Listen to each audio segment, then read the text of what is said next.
আছো? আজকে আমি অনেক সকালে উঠেছি, 5টারও আগে।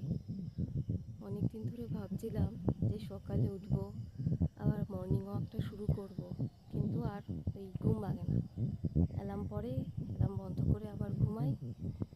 ঘুম থেকে উঠে দেখি 7:30 8টা বাজে। এমনিতেও শরীরটা খুব খারাপ।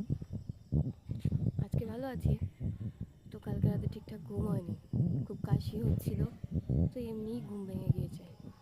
সকাল সকাল এমনি উঠে পড়েছি আজকে। আজকে আর অ্যালার্ম লাগেনি।